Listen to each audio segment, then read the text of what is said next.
بسم اللہ الرحمن الرحیم۔ السلام علیکم۔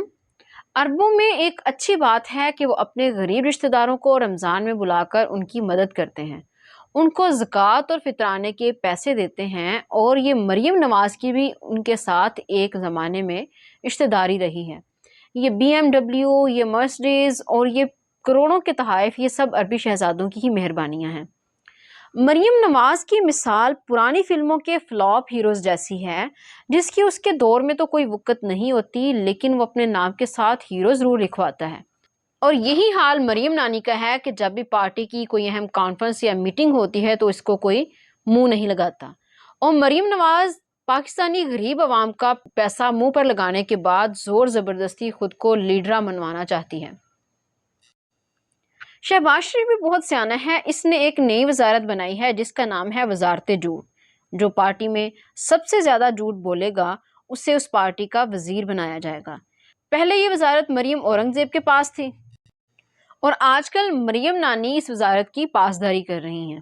اس کا کہنا ہے کہ ہماری لندن میں تو کیا، پاکستان میں بھی کوئی پراپرٹی نہیں ہے۔ اس جھوٹ کا جواب پاکستانی عوام کو آج تک نہیں ملا۔ اب پیش خدمت ہے BMW میں نے کبھی استعمال نہیں کی۔ نواز شریف صاحب کی ایک مرسیڈیز گاڑی، وہ پتہ لگا کہ جناب 2008 میں انہوں نے ایک مرسیڈیز گاڑی اپنے لیے نکلوا لی۔ کیا ضرورت تھی جبکہ گاڑی الاؤڈ نہیں ہے؟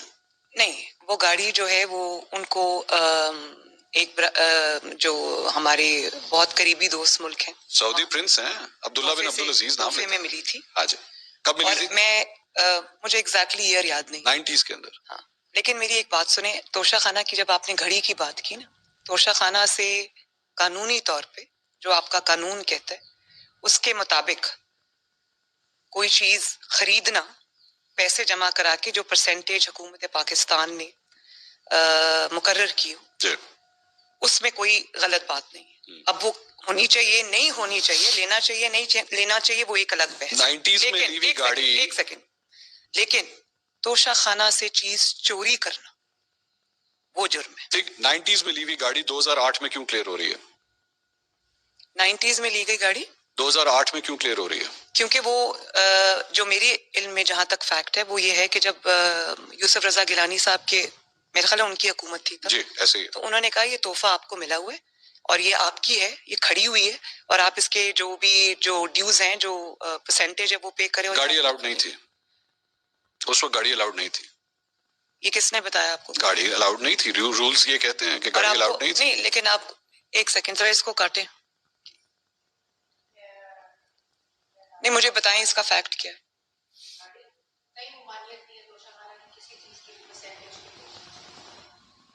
سنو، نہیں، ممانعت ہے، گاڑیاں الاؤڈ نہیں، گاڑیاں جو ہوتی ہیں وہ کارپول، مریم صاحبہ گاڑیاں الاؤڈ نہیں ہوتی۔ رولز کو 2008 میں ریلیکس کیا گیا، یوسف رضا گیلانی صاحب نے نواز شریف صاحب کے لیے ریلیکس کیا، اور انہوں نے آصف علی زرداری صاحب کو بھی نہیں ڈال، انہوں نے آصف علی زرداری صاحب کو بھی 3 گاڑیاں دی، جس میں ایک لیکسس شامل ہے، BMW 7 سیریز میں آپ شامل کو ہے۔ ایک آنےسٹ بات بتاؤں، مجھے آنےسٹلی اس کا نہیں پتا، میں فیکٹس اینڈ فگرز چیک ضرور کروں۔ آپ چیک کر لیجیے گا، چیک کر یہ پلیز کائنڈلی، ڈونٹ وری۔ اگر انٹرویو کا یہ کلپ دیکھنے کے بعد بھی کسی کو عقل نہیں آ رہی تو پھر اس کا عقل سے دور دور تک کوئی تعلق نہیں۔ مریم نانی کو تو اتنا بھی یاد نہیں ہے کہ اس نے توشہ خانہ سے کیا کیا لیا ہے۔ انٹرویو کے دوران جادو ٹونے والی نانی پر شرمندگی اور پسینہ صاف صاف نظر آ رہا تھا۔ حیرت کی بات تو یہ تھی کہ مریم نانی نے توشہ خانہ سے کیا کیا لیا ہے اور کب کب لیا ہے اسے یہ تک یاد نہیں۔ اب اس میں اس بیچاری کا بھی کوئی قصور نہیں ہے۔ اگر اس نے زندگی میں کبھی کچھ حلال کا کمایا ہوتا تو اس کو ایک ایک چیز یاد آ جاتی۔ یہ ان پٹواریوں کی لیڈرہ ہے جن کو یہ نہیں پتا کہ توشہ خانہ سے سب کچھ لیا جا سکتا ہے، اگر کچھ نہیں لیا جا سکتا تو وہ ہیں گاڑیاں۔ یہ اقتدار کے نشے میں ننگے لوگ جب ضرورت پڑے تو بیان بدل لیتے ہیں۔